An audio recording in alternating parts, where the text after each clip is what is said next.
귀한 찬양 감사합니다. 옆에 있는 분들 앞뒤 분들과 인사하시겠습니다. 참 잘 오셨습니다. 오늘 구원하고 열방을 회복합시다. 인사하세요.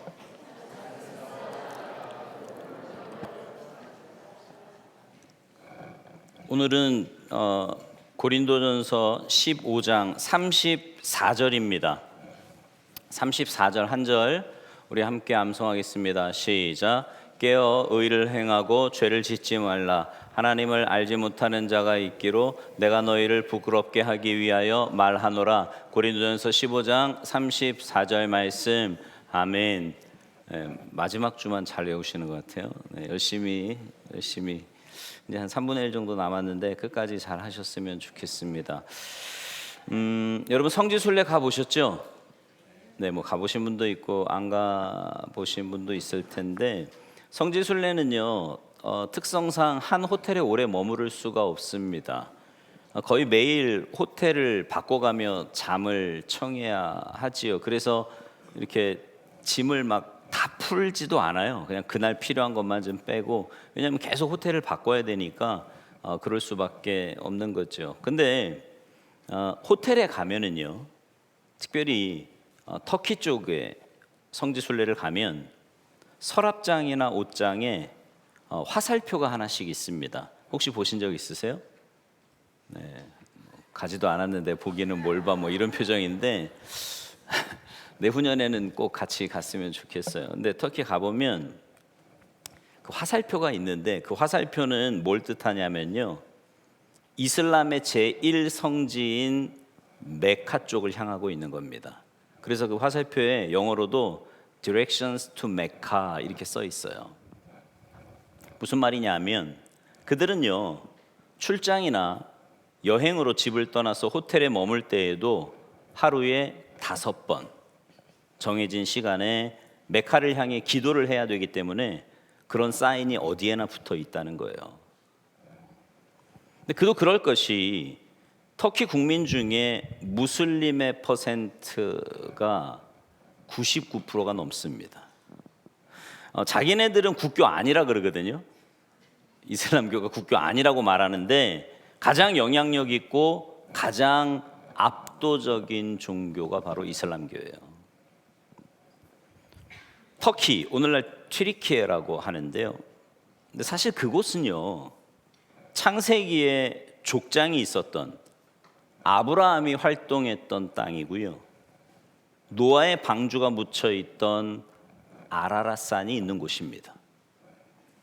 또한 사도 바울이 전도 여행을 통해서 1차, 2차, 3차 전도 여행을 통해 교회를 세웠던 땅이고요, 로마 시대에는 교회가 국교화가 되면서 수많은 예배당이 세워지고 셀 수 없는 기독교 문화 유적이 존재하는 곳, 거기가 바로 튀르키예요. 그래서 가보면 정말 볼 거 많거든요. 기독교 문화유산도 많고. 그런데요, 왜 오늘날 그 땅의 모든 그리스도인들이 사라졌을까요? 왜 그렇게 되었을까요? 자, 우리나라는요, 대한민국의 기독교는 어떻죠? 한때 한국의 성도가 1,000만 명이다 그랬습니다. 기억하시죠? 1,000만 명이 넘는다. 그러면서 그들이 자랑했던 것은 교회 건물이고 교세고 힘과 영향력이었습니다. 근데 시간이 지나면서 급감하게 되었고요, 코로나 시대를 지나면서 많은 한국 교회들이 존폐 위기 가운데 있다고까지 말했어요.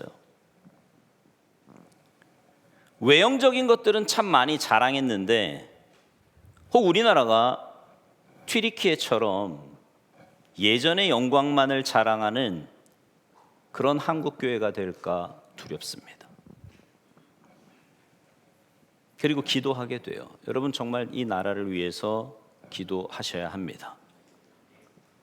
이 나라 가운데 은혜를 베풀어 달라고 기도하셔야 돼요. 자, 뭐 대한민국을 이야기하지 않더라도 여러분의 신앙은 어떻습니까? 혹 왕년에 하나님을 뜨겁게 사랑했다든지, 내가 예전에 훈련은 이렇게 받았고 한때 내가 그렇게 많이 봉사했다라고 과거의 영광만을 자랑하고 있지는 않습니까? 정작 지금은 마치 유적지에 돌아다니는 돌무더기처럼 신앙의 잔재만 남아있는 그런 신앙생활을 하고 있지는 않느냐라는 거죠. 오늘 말씀을 통해서 그리스도인으로서 과거의 영광만 자랑하는 박물관 같은 신앙을 배제하기 위해 우리가 무엇에 맞서야 되고 또 무엇을 경계해야 될지 말씀을 통해 은혜를 받고 그 말씀대로 살아가며 그리스도의 정체성을 확립할 수 있는 여러분 모두가 되시기를 주님의 이름으로 축원합니다. 우리가 정체성을 올바로 확립하기 위해서 첫 번째로 그리스도를 위한 고난을 감당해야 합니다. 한번 따라서 하시죠. 그리스도를 위한 고난을 감당하자. 튀르키예 중에요 갈라디아 지역이 있습니다. 그곳은 비시디아 안디옥, 이고니온, 루스드라, 더베가 있는 지역입니다. 비시디아 안디옥에서 사도 바울은요 흩어져 있는 유대인들을 모아서 구약을 총정리하면서 십자가에 못 박혀 죽은 예수님이 참 메시아이며 너희들이 그토록 고대했던 그리스도다 이렇게 선포를 해요.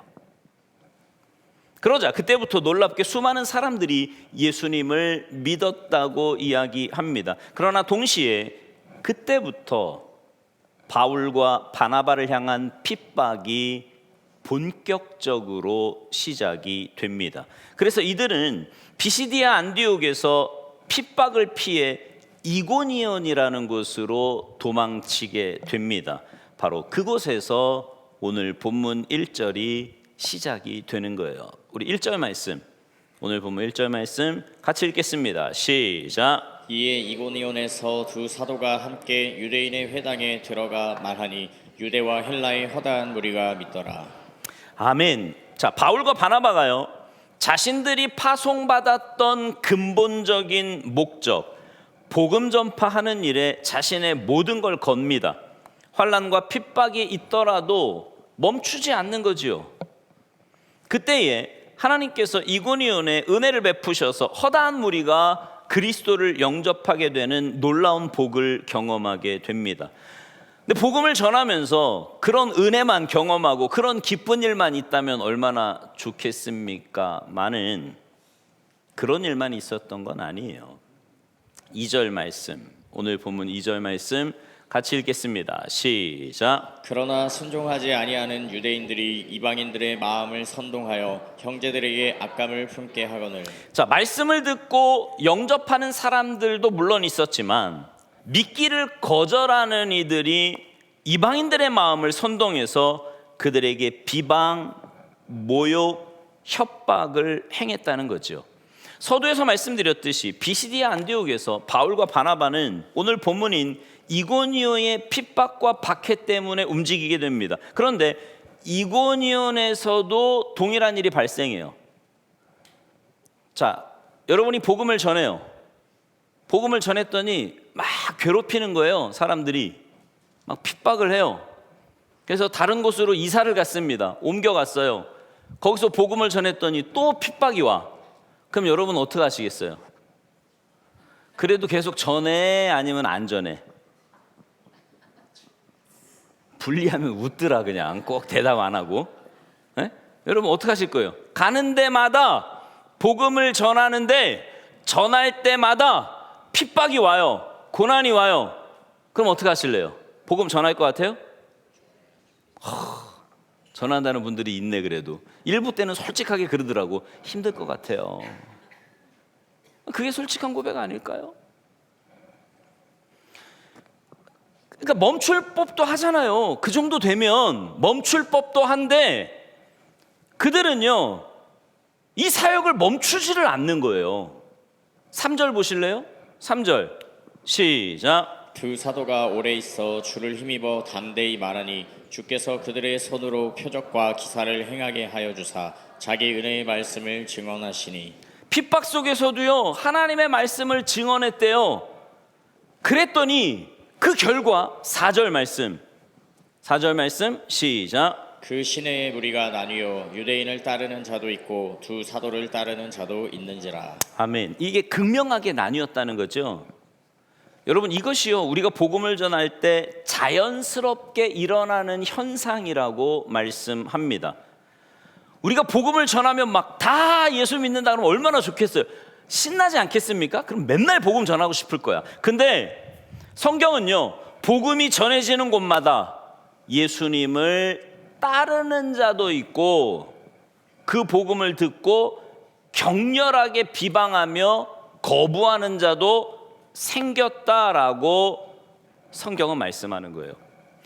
그러니까 예수 믿는 자는 예수님을 따르게 되지만 배척하는 자는 예수님을 시기하고 핍박하게 됩니다. 어둠 속에 속해서 빛을 미워하거나 빛에 속해서 빛을 즐거워하거나 둘 중에 하나로 쫙 나뉜다는 거예요. 복음을 전해보면. 오늘 우리는요 포스트 모더니즘 그리고 종교 다원주의에 살고 있어서 모든 사람이 자유롭게 종교를 선택할 수 있고요, 기독교도 그 많은 종교들 중에 하나다라고 생각하는 사람들이 많이 있습니다. 그런데 아니에요. 기독교는 다릅니다. 소위 말해서 세상 사람들 표현대로 우리는 배타적인 종교예요. 그리스도 외에는 다른 구원이 없다 이렇게 말합니다. 근데 여러분 이거는요 진리예요. 자, 생각해 봅시다. 여기 독극물이 종류별로 다 있어. 뭐 쥐약, 뭐 또 뭐 있지? 농약, 뭐 하여튼 그런 게 쫙 있어. 쫙 있고, 그리고 생명수가 하나 있어. 이거는 약수야, 약수. 그러면 여기 여러 종류의 물들이 있는데 마음껏 드세요. 원하는 대로 먹어. 자유야, 자유. 먹어요, 먹어. 괜찮아. 뭐 이거 먹든 저거 먹든 다 괜찮아요. 여러분, 이게 할 말입니까? 아니에요. 이거 먹으면 죽는데 이것만 먹어야 삽니다. 여러분, 이게 독선적인 거예요? 이게 배타적인 겁니까? 아니에요. 이건 진리예요. 뭐로만 가도 서울에 간다고 우리는 절대로 이야기하지 않습니다. 예수 그리스도의 피 묻은 십자가 앞에 나와서 자신의 죄를 용서받지 않는 이상 다른 어떤 길로도 구원은 없다. 이게 하나님의 말씀이고 우리가 이야기하는 거예요. 예수님 믿지 않는 사람들에 대해서는요 영원한 심판을 이야기합니다. 예수님이 재림하실 때 그분께 속하지 않은 사람 모든 사람들은요 멸망한다, 지옥 간다고 우리는 이야기해요. 그렇기 때문에 예수님의 복음을 거절하는 사람들에게는요 이 이야기가요 굉장히 불편해, 심지어 무례하게 들릴 수도 있습니다. 그렇기에 우리가 복음을 전할 때 이 복음 때문에요 우리는 때로 핍박과 조롱과 고난과 조소를 당해요. 여러분, 우리가 복음을 전할 때 우리가 복음을 전하면서 오는 핍박을요 당황해 할 때가 있거든요. 아니, 왜 나에게 이런 일이? 아니, 내가 무슨 뭐 지금 나쁜 말 하나? 그잖아요. 여러분, 복음을 전하는 게 무슨 뭐 사기를 치는 말이에요? 거짓말하는 말이에요? 자기 살라고 하는 말인데, 예수 믿고 천국 가자고 하는 말인데 왜 사람들이 나를 비난할까 이러면서 당황해합니다.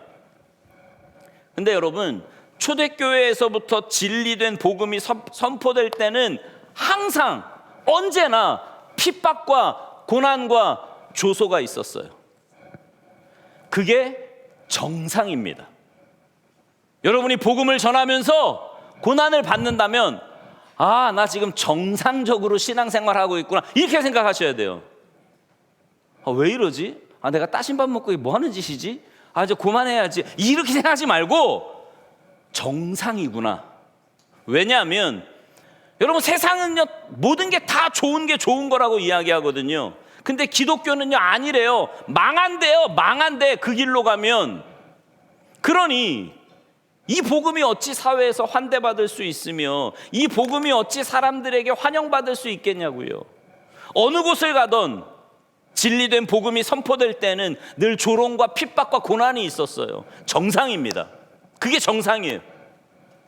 어쩌면 우리 한번 생각해 봐야 될 게, 어쩌면 우리가 주를 위해서 환난을 드물게 받는 이유가, 그러니까 여러분이 신앙생활 이렇게 하는데 뭐 환난, 고난 뭐 이런 거 잘 몰라. 예수님 때문에, 예수님 당신이 해서 지은 죄 말고 예수님 때문에 받는 고난 뭐 이런 게 거의 없어요. 나는 신앙생활 나 편한데? 라고 한다면 그 이유가 우리가 예수님을 증언하지 않기 때문에 그럴 수도 있다라는 생각을 해봅니다. 복음을 전하지 않으면 고난받을 일 없거든요. 물론 이렇게 이야기하는 분들이 있어요. 의로운 삶, 선한 삶으로 주변 사람들에게 그리스도의 복음을 지금 전파하고 있어요. 그러니까 내가 굳이 말은 안 하지만 내 삶으로 그리스도인은 이렇게 사는 거다, 봤지? 이렇게 사는 거야 라고 증거하고 있어요 라고 말하는 분들이 있습니다. 좋아요. 그 의로운 삶, 풍성한 삶을, 그 선한 삶을 주변 사람들에게 계속 보여주시면서 살아야 돼요, 여러분은. 그런데 로마서 10장 14절은요 그런 행동만으로는 부족하다고 말씀합니다. 한번 읽어볼까요? 로마서 10장 14절 말씀 시작. 그런즉 그들이 믿지 아니하는 일을 어찌 부르리요 듣지도 못한 일을 어찌 믿으리요 전파하는 자가 없이 어찌 들으리요. 무슨 말이에요? 선한 행동도 중요하지만 입술로 말하는 복음 전파 없이 그들이 어떻게 믿고 영접할 수 있겠느냐, 이렇게 말하면서 우리에게는 입술로 복음을 전파해야 하는 사명이 있음을 말씀하는 겁니다. 입술로 전파하는, 입술로 전파. 바울과 바나바는요 그런 고난이 올 때도 오히려 주를 힘입어 담대하게 그리스도의 복음을 전파합니다. 그리고 그 결과 비시디아 안디옥에 있었던 그런 핍박이 이고니온에서도 동일하게 일어나요. 자, 5절과 6절을 읽는데 6절은 도망하여, 여기까지만 읽겠습니다. 자, 5절 6절 시작. 이방인과 유대인과 그 관리들이 두 사도를 모욕하며 돌로 치려고 달려드니 그들이 알고 도망하여. 그러니까 동일하게 도망하잖아요. 또 도망을 해요. 그리고 그곳으로 도망해서 루스드라라고 하는 지역에서 복음을 전하다가요 이번에는요 죽음의 문턱까지 갑니다. 자, 19절 보실래요? 19절 말씀 시작. 유대인들이 안디옥과 이고니온에서 와서 무리를 충동하니 그들이 돌로 바울을 쳐서 죽은 줄로 알고 시외로 끌어내치니라. 자, 제가 어제 청년들하고도 그런 말씀 나눴는데 여러분 돌에 맞아 보셨어요? 돌에 맞으면요, 전 맞아봤거든요. 근데 돌을 이렇게 한 대 딱 맞으면요, 이게 머리끝부터 발끝까지 전기가 쫙 흘러요. 얼마나 아픈지. 근데 그렇게 한 대 맞은 게 아니고 죽기 전까지 맞았다고 한번 생각해 보세요. 이 정도면 포기할 만도 하지 않나요? 한두 번이 아니에요. 복음을 전할 때마다 핍박이 있었어요. 이 본문을 보면서요 그런 생각이 들지 않습니까?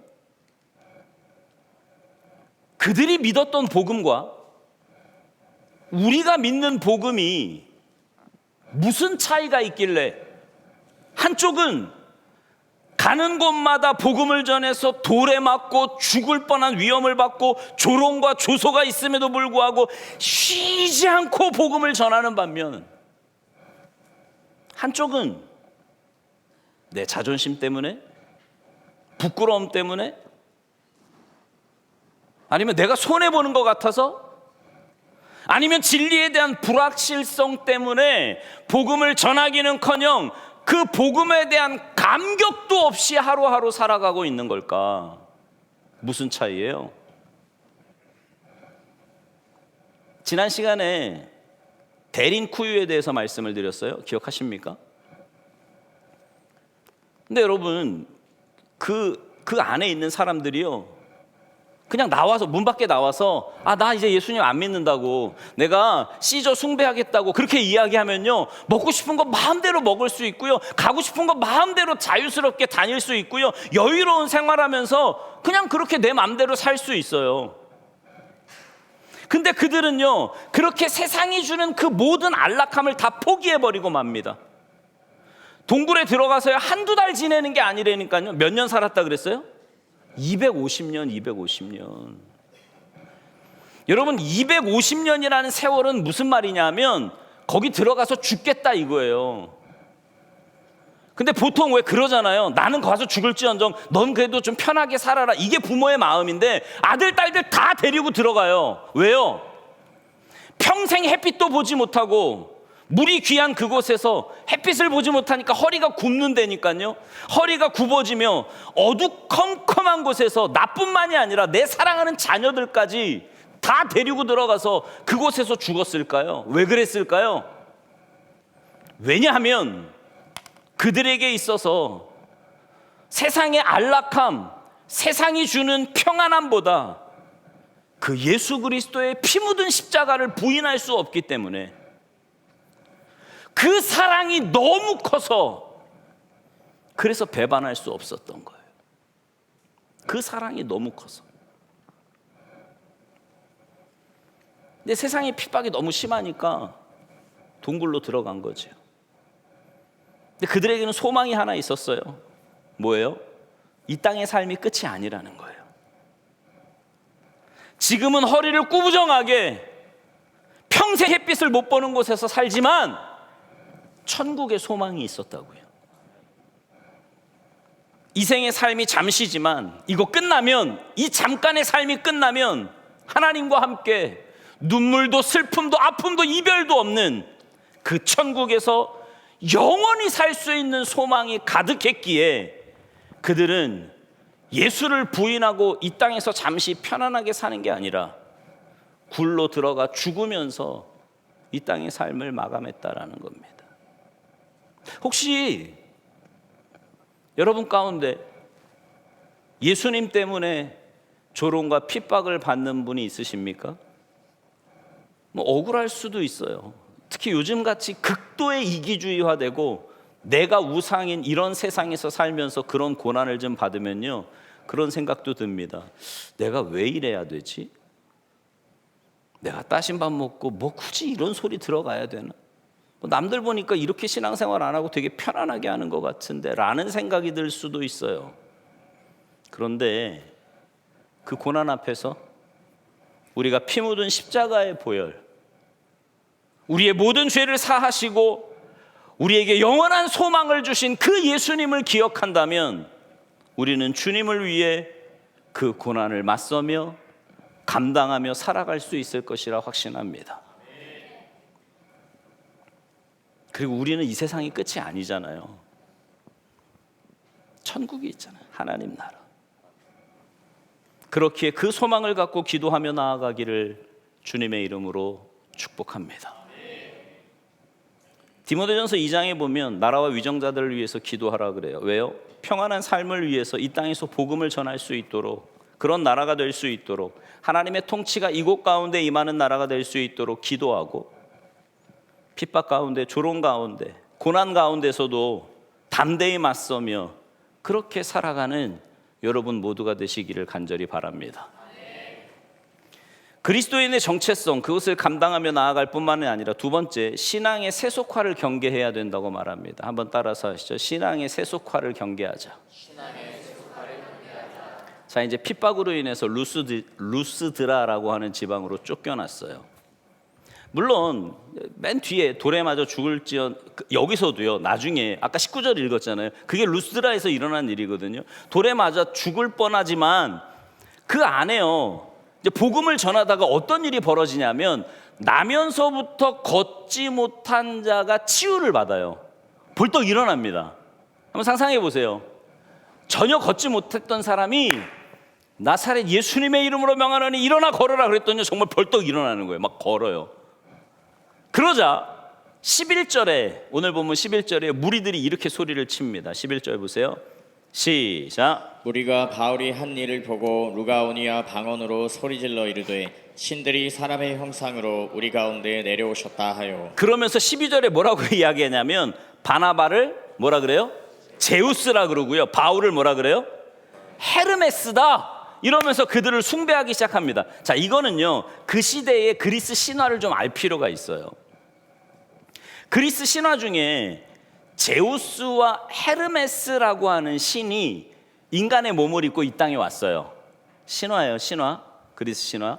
인간의 몸을 입고 이 땅에 왔는데 한 노부부만 그 신들을 반긴 거예요. 나머지는 아무도 환영을 안 해. 본체도 안 하고 무시하는 거예요, 그냥. 그래서요, 이 두 신이 열받았어. 그래서 그 노부부를 제외하고는요, 싹 다 죽여버립니다. 심판해, 심판. 이게 그리스 신화에 있거든요. 근데 그 일이 일어난 지역이 어디냐면 지금 바울과 바나바가 있는 루스드라 지방이에요. 그 지방에 왔다는 거야, 제우스와 헤르메스가. 그러니까 사람들이 지금 그 기적 행하는 걸 딱 보니까 이건 인간이 아니야. 이건 신이야, 신. 제우스 헤르메스가 임했다 다시. 이렇게 생각을 해서요, 신에게 합당한 예물을 바치고 경배해야 된다고 생각을 한 거예요. 황소를 끌고 오고 두 사람에게 막 화환을 씌우고 성전까지 퍼레이드를 벌이려고요, 막 준비를 합니다. 근데요, 자, 여러분 11절 잘 보세요. 무리가 바울이 한 일을 보고 뭐로 소리 질렀대요? 무슨 방언으로? 그러니까 자기네들 말로 이야기한 거예요. 자기네들 말로. 그러니까 처음 바울과 바나바는 그 말이 무슨 뜻인지 몰랐어요. 몰랐는데, 그러니까 왜 이런 일이 지금 막 황소를 끌고 오고 막 화관을 씌우려고 그러고 왜 이러는지 몰랐다고. 몰랐는데 상황이 지금 계속 돌아가는 상황을 보니까 누구를 숭배하는 거예요? 자기를 숭배하려고 하는 거야. 바울과 바나바를. 한번 생각해 볼까요? 비시디아 안디옥에서 핍박이 있었어요. 이고니온에서도 또 핍박을 받습니다. 근데 루스드라에 딱 왔더니 전혀 다른 삶이 기다리는 거야. 에? 왔는데 자기를 막 환대해. 혹시 여러분 가운데 누가 나 이렇게 인정해주고 높여주고 격려해주고 이런 거 싫은 사람? 나는 체질적으로 누가 이렇게 막 인정해주고 격려해주고 높여주면 막 부담스러워, 막 불편해, 막 마음이 괴로워, 막 싫어, 막 이런 분 있으세요? 한번 손 들어봐. 괜찮아, 손 들어봐. 솔직히 나도 좋거든. 그런 거 싫어하는 사람 아무도 없어요. 지금 바울과 바나바가요, 그 전까지 얼마나 힘들었어요. 근데 루스드라에 와서 복음을 전했더니 앉은 베개가 벌떡 일어났네. 그랬더니요, 막 주변 사람들이 환대해 주는 거예요. 저 같으면은요, 눈 한번 질끈 감고 아무 얘기 안 했을 것 같아요. 가만.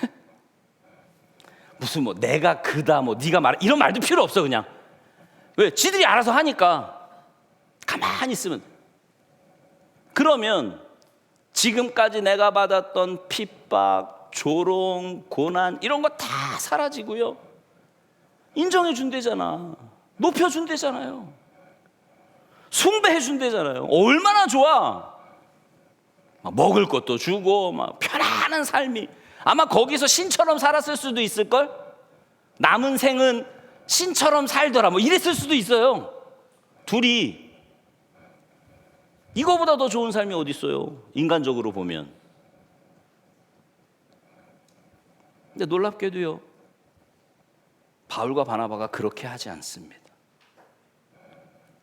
복음에 대한 엉뚱하고 잘못된 반응에 그들이 옷을 찢으며 무리 중간에 뛰어들어 소리쳤다, 이렇게 이야기해요. 뭐라고 소리쳐요? 15절 보세요. 15절 말씀 같이 읽습니다. 시작. 이르되 여러분이여 어찌하여 이러한 일을 하느냐 우리도 여러분과 같은 성정을 가진 사람이라 여러분에게 복음을 전하는 것은 이런 헛된 일을 버리고 천지와 바다와 그 가운데 만물을 지으시고 살아계신 하나님께로 돌아오게 함이라. 아멘. 주님이 하신 일에 대해서 엉뚱한 반응을 보이는 사람들, 그 일을 행하시는 분은 분명히 하나님이신데 마치 바울과 바나바가 신인 양 그들을 숭배하는 것에서 그들이 옷을 찢으며 이야기하는 거예요. 기적을 일으키신 분, 이 모든 일을 행하신 분은 우리가 아니야 이거, 내가 한 게 아니야 이거, 하나님이 하신 거야 라고 이야기하면서 그분만을 높이고 자신은 철저하게 낮아집니다. 어떤 유익도 구하지 않아요. 자신을 신으로 숭배하는 그 모든 것 다 거부합니다. 그리고 그리스도만을 전합니다. 사실요, 앞에 쓴 사람은요 이런 유혹이 있어요. 뭐 목회자뿐만이 아니라 제가 볼 때 뭐 리더도 그렇고 중직자들도 그렇고 목회자는 말할 것도 없이 더 그러고요. 뭐냐면 그러니까 말은 되게 겸손한 척 하는데 결국 하나님께 갈 영광을 자기에게로 이렇게 싹 취하려고 그래요. 사유화하려고 합니다. 내 말 잘 듣는 사람으로. 되게 큰 유혹이거든요. 근데 겉은요 굉장히 그럴싸해, 경건한 척해요. 그런 사람일수록 되게 기도 많이 하는 척해. 네. 기도 많이 하는 척하고 경건한 척하고, 그래서 내 말 안 들으면 나도 한번 해볼까 그거. 또 그런 사람들 밑에 사람이 또 모여. 네. 물론 모이는 사람들 보면 대체로 이렇게 좀 문제가 있어요. 마음도 약하고 고난도 많고 뭐 이런 사람들이 모이는. 어쨌든 되게 큰 유혹이거든요. 근데 바울과 바나바는요 1절. 자, 이런 핍박이 있다가요 로마에서 기독교가 공인화됐어요. 그리고 이제는 로마에서는 기독교인이 되어야 성공하는 시대가 됐습니다. 여러분 그거 아세요? 우리나라도 저 압구정이나 이쪽에 가면 그리스도인 비율이 50%가 넘어요. 50%. 그러니까 둘 중에 한 명은 예수 믿는 사람이라고. 교회 다니는 사람. 그러면 거기는 뭐 1000당까지는 안 되려도 한 900당은 돼야 되는 거 아니에요? 둘 중에 하나가 예수 믿는 사람이면? 근데 안 그러잖아요. 왜요? 자, 보세요. 로마가 이제 기독교가 국교화되면서요 수많은 사람들이 기독교 종교인이 됩니다. 신앙인이 되는 게 아니라 종교인이 돼요. 뭐 하기 위해서요? 성공의 가도를 달리기 위해서, 황제에게 잘 보이기 위해서, 승진하기 위해서요. 기독교 종교인이 되는 거예요. 그러면서 기독교 신앙은 급속도로 세속화되기 시작합니다. 근데 이런 세속화가요 과연 2000년 전에 로마에서만 있었을까요? 지금 여러분에게는 이런 세속화가 없습니까? 여러분 예수님 왜 믿으세요? 교회 왜 나오시냐고요? 예수님께 기도하는 많은 제목이 내가 필요하고 원하는 것을 얻기 위해서 마치 알라딘 램프의 지니처럼 하나님 이거 주세요 저거 주세요 이러고 있는 것만은 아닙니까? 세상에서 좀 더 잘 먹고 부유하고 성공하고 우리 자녀들도 세상 사람들처럼 좋은 직장에 취직하고 노후가 보장되고, 혹 이것만, 여러분 오해하지 마세요. 지금 제가 말씀드린 게 나쁘다는 게 아니에요. 예수 믿는 사람은 막 그지 발사기처럼 살다가 그지 발사계 그지 발사계처럼 살다가 죽어서만 천국 가는 게 그게 예수 믿는 거다. 성경에서 그런 말 안 해요. 절대 그렇지 않습니다. 문제는 뭐냐면 목적이 거기에 있는 거야. 예수 믿는 목적이.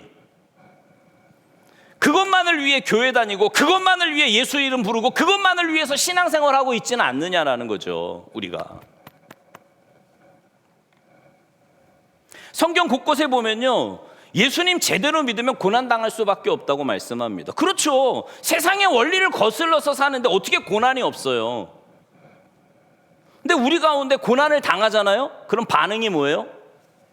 아니 나 예수 믿는데 하나님 왜 이런 고난 주시지? 나 11조도 잘하고 봉사도 하고 예배도 안 빠지는데 근데 왜 나에게 이런 일이 있는 거야? 이런 생각해요. 아니 예수 믿으면 잘 먹고 잘 살고 성공해야 되는 거 아니야? 막 이런 얘기하면서 말이죠. 세상이 이야기하는 번영신학에 흠뻑 취해서 신앙이 세속화에 빠져 있지는 않느냐라는 거죠. 우리의 신앙생활이.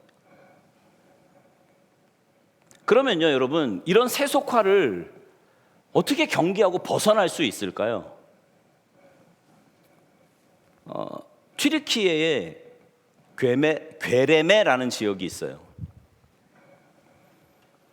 데린쿠유는 핍박을 피해서 지하 도시로 굴을 파고 들어갔다면, 이 괴레메는 지상의 소금산에 굴을 파서 거기에 살았던, 거기서 교회를 만들고 거기서 신앙생활을 함께 했던 공동체입니다.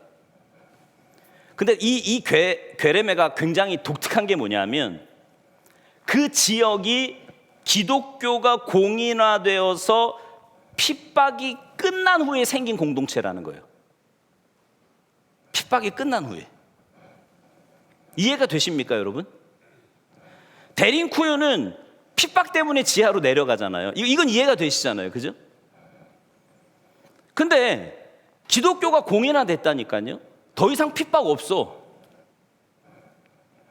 예수 믿는 것 때문에요 누가 뭐라 그러지 않아요. 오히려 박수 쳐주고 격려해주는 그런 시대가 되었습니다. 잘 된다고 하는, 예수 믿으면 잘 된다고 하는 시대인데, 왜 기독교가 공인된 후에 핍박이 없는데 그 사람들은 아무도 없는 곳에 들어가서 그 불편함을 감수하면서 하나님을 찬양하고 예배하고 공동체 생활을 했을까요?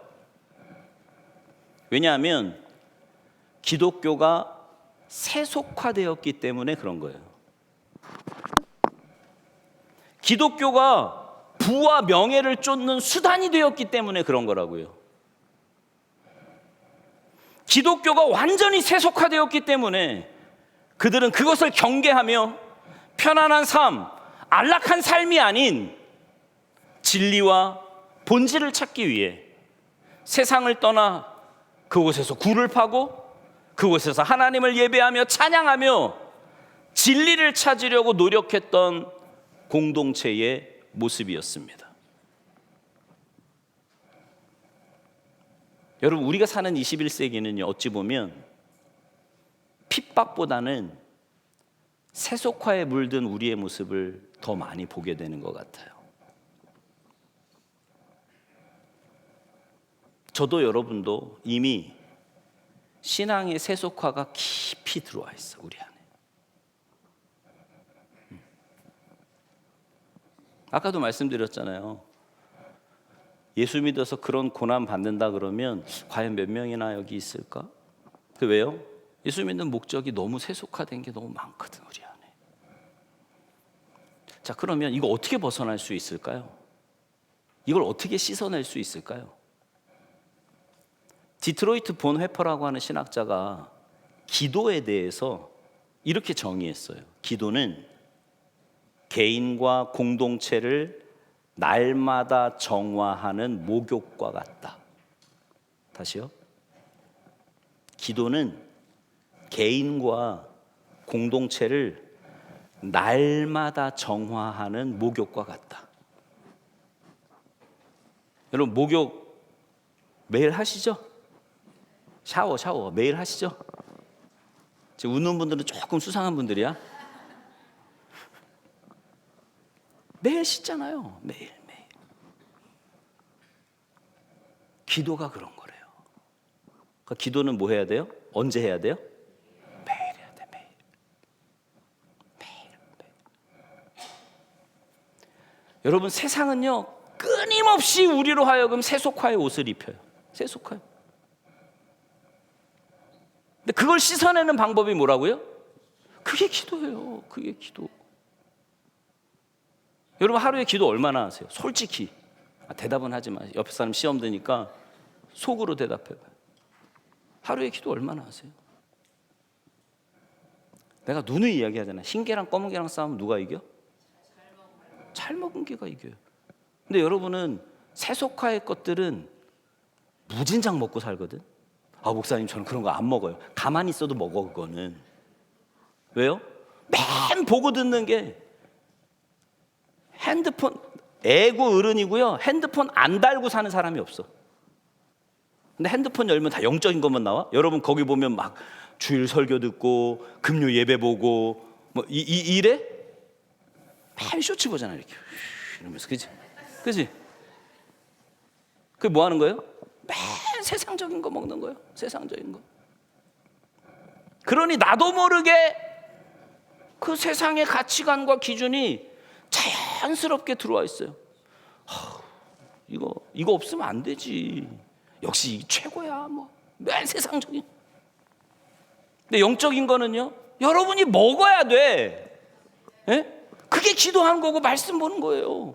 여러분 매일매일의 삶에 말씀과 기도가 없는데 어떻게 영혼이 건강해집니까?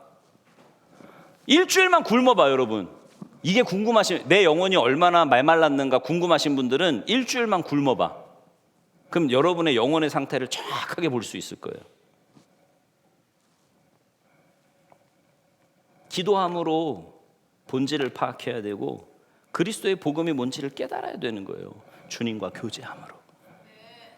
우리가 신앙의 세속화를 경계하기 위해서요, 세상과 다 끊고 동굴로 들어갈 필요 없습니다. 오히려 이상한 이단 집단들 그러면 수도사가 될 필요도 없어요.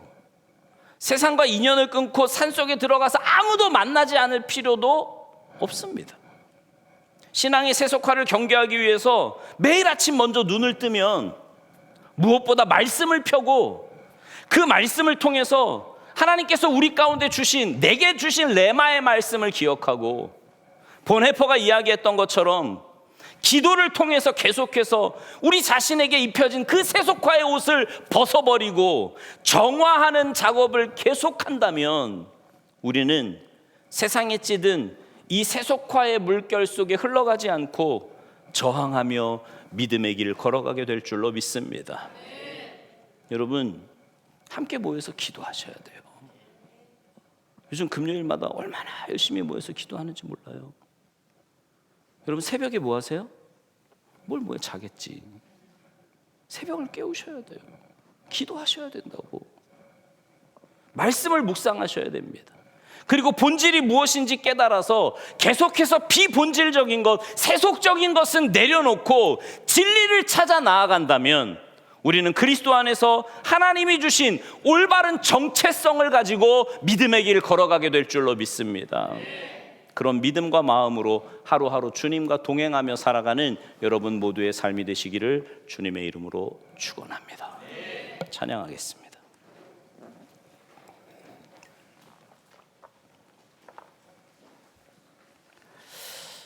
제가 오늘 두 가지 말씀드렸어요. 주님을 위해서 고난을 받는 거 감수하자. 난 고난 없는데요. 안전해서 그래. 복음.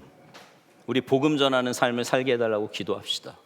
하나님, 여러분 솔직히요, 교회의 존재 목적도 그렇고 여러분이 이 땅에 남아있는 이유도요, 사실은 복음 전파예요.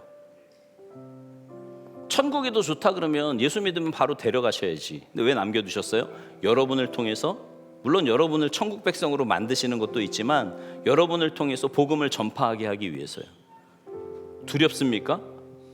바울만큼은 아니잖아, 고난이. 그러니까 전하시는 거예요. 그거 감수하고. 또 하나, 예수 믿는 목적을요 자꾸 세상적인 것에 두지 마십시오. 참 근데 웃긴 게 뭔지 아세요? 예수 믿는 걸 세상적인 것에다 두는 사람일수록 신앙생활은 되게 대강해. 세상의 방법으로는 또 안 해. 여러분 세상의 방법은 뭐예요? 여러분 직장생활 대강하세요? 죽어라고 하잖아요. 열심히 하시잖아. 여러분 돈 버는데 대강합니까? 되게 열심히 하거든요. 근데 세상의 일은 되게 열심히 하는데 신앙생활은요 그렇게 열심히 안 해요. 그러면서 세상적인 것 취하고 싶어 해요. 이것도 저것도 아닌 거지. 여러분 세속화되는 것을요, 그러니까 다시 말하면 신앙의 본질을 자꾸 놓치시면 안 돼요.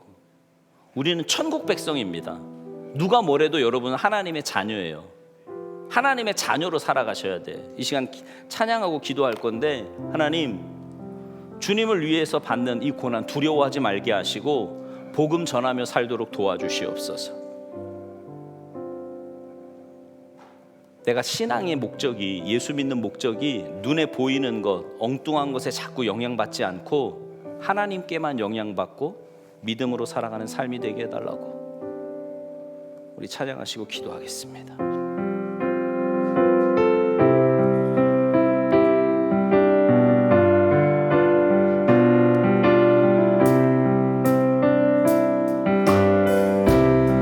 비바람이 앞길을 막아도 나는 가리 주의 길을 가리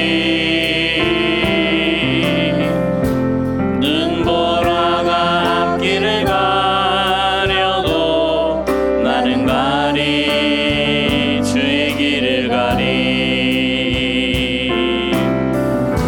이 길은 영광의 이 길은 승리의 길 나를 구원하신 주님이 십자가 지고 가신 길 나는 가리라 주의 길을 가리라 주님 발자취 따라 나는 가리라 나는 가리라 주의 길을 가리라 주님 발자취 따라 나는 가리라 험한 파도 앞길을 막아도 험한 파도 앞길을 막아도 나는 가리 진리를 가리 모진 바람 앞길을 마려도 나는 가리 주의 길을 가리 이 길은 고난의 길 이 길은 생명의 길 나를 구원하신 주님이 십자가 지고 가신 길 나는 가리라 주의 길을 가리라 주님 발자취 따라 나는 가리라 나는 가리라 주의 길을 가리라 주님 발자취 따라 나는 이 시간 주님의 이름에 간절히 한번 부르고 함께 기도하십니다. 주여 아버지 하나님이 신앙의 올바른 정체성을 가지고 살아가기를 소망합니다. 하나님은 우리를 위해서 독생자를 아낌없이 내어주셨고 주님 십자가의 죽으심으로 우리에게 영원한 생명을 허락해 주셨는데 하나님 우리는 여전히 눈에 보이는 것을 바라보며 하나님 세속화의 물결에 휩쓸려서 하나님을 위해서 주님을 위해서 받는 고난을 두려워하고 하나님 눈에 보이는 대로 살아가고 있지는 않은지 하나님 우리의 삶을 돌아봅니다. 하나님 저희들에게 믿음을 더하여 주시옵소서. 하나님 저희들에게 믿음을 더하여 주시옵소서. 하나님 그래서 주님을 위해서 고난을 받는 걸 두려워하지 말게 하시고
하나님 감사합니다. 영원히 죽을 수밖에 없는 저희들을 주님 이 땅에 오셔서 십자가 지심으로 영원한 생명을 허락하여 주시고 천국 백성 삼아 주셔서 믿음으로 하루하루를 살게 하시니 진심으로 감사를 드립니다. 주님은 우리를 위해서 생명을 내어 주셨는데 하나님, 우리는 주님을 위해서 조그마한 고난도 받지 않으려고 하고 내가 주인 되어서 나 편한 대로만 살려고 할 때가 얼마나 많이 있는지 모르겠습니다. 하나님, 세속화의 물결에 물들지 말게 하시고 눈에 보이는 것에 영향을 받는 것이 아니라 하나님의 말씀에만, 하나님께만 온전히 영향받고 살아가는 우리 모두가 되게 하셔서 우리의 매일매일의 삶이 복음을 증거하며 주님을 닮아가며 세상의 빛과 소금의 역할을 감당하며 살아가는 복된 인생들 다 되도록 은혜 내리어 주시옵소서. 감사드리며 예수님의 이름으로 간절히 기도하옵나이다. 아멘.